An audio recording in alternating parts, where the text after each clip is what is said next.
Hi, fellow being. These are some August 21st notes of mine. Another stormy night. I've just lit up Daydream, the candle whose scent I customed myself during a workshop we took on my girlfriend's 24th birthday. It's a mixture of library and white tea fragrance oil. I did weep my eyeballs out several times this week due to a combo of menstruation and mental turmoil.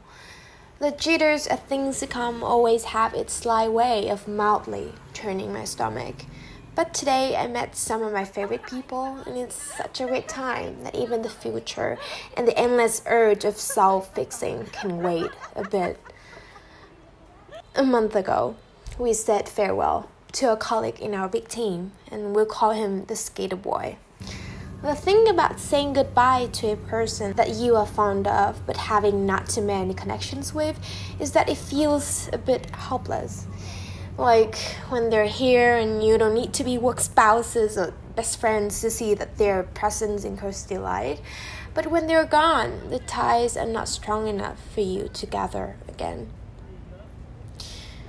When the party was over, one of my close sisters at work, we'll call her Apple, and I were looking at the skater boy packing his stuffs one last time at his usual seat, taking mental photos of the moment. From behind us, another colleague/friend of mine, we'll call him V60, exclaimed out loud, "Hey, it looks like you are watching sunsets, something. Have a great life ahead." I usually say at the end of encounters with different people from all walks of life. My Grab drivers, my teammates, lovely strangers that I have conversations with on flights or trains.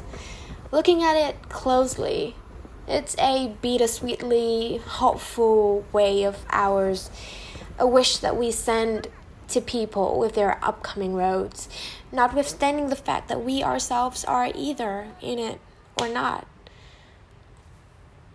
Back to the skater boy farewell late afternoon. V60 finally remarked, "You know what happens after sunsets? Sunrise." In the beginning of high school, I was obsessed with the fact that I was lacking in confidence. I would look at folks applying for the team leaders club and being head of houses for spring sports and founding projects and thought, wow, they're born with it. They've made it in life. I'd have my own way of reassuring myself that it's okay not being at the front. If everyone's the leader, then who would be at the back executing things? That might be me, right? In hindsight, during my late teens and my early 20s, the mindset that affected my self-confidence the most was how I'd talk not to people, but to their titles. Constantly starstruck by big brand names in someone's profile and all the fancy internship announcements, etc. Now I'm still starstruck all the time. But I do get to learn gradually that everything's multifaceted. Sometimes titles are just that, titles. Most of the times announcements are just the beginnings to the unknown. And every so often big company names on CVs mean a bunch of trade-offs. We'll never know. A few weeks ago when the Apple sister and I were talking about how packed our schedule was, I suddenly confided that sometimes when I felt that life was too stressed out, I would remind myself that eventually the whole earth would be swallowed by the sun and that humankind would return to dust and none of this would matter at all. On this subject, Savannah Brown has penned her poem collection Sweet Dog, which consists of these beautiful lines. Because we'll someday ache for an irregular Sunday in June where the sun was a sure thing.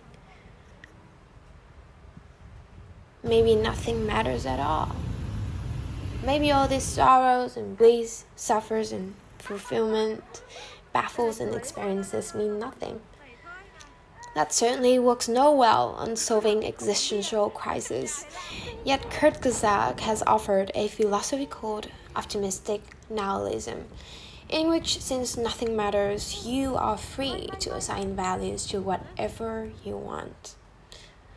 Or as Xerbia has put it, don't try to be a hero, or a sage, or a warrior. Just exist for a while and be decent. That's heroism enough. So you can do grand things, or simpler things, like lying down in the middle of the streets, as long as it feels meaningful to you. Maya Angelou has allegedly remarked, I've learned that people will forget what you said. People will forget what you did, but people will never forget how you made them feel. The universe will eventually forget us all, who have just been so happy and free and confused and lonely on a tiny pale blue dot called Earth that floats within the infinite void of nothingness, and would eventually forget the details of our grandma's paste, or what mom gave us when we caught a cold, or how our girlfriend calmed our anxieties away, or the magical places that we'd ever had the times of our lives with our dear friends. But I will always remember how you made me feel.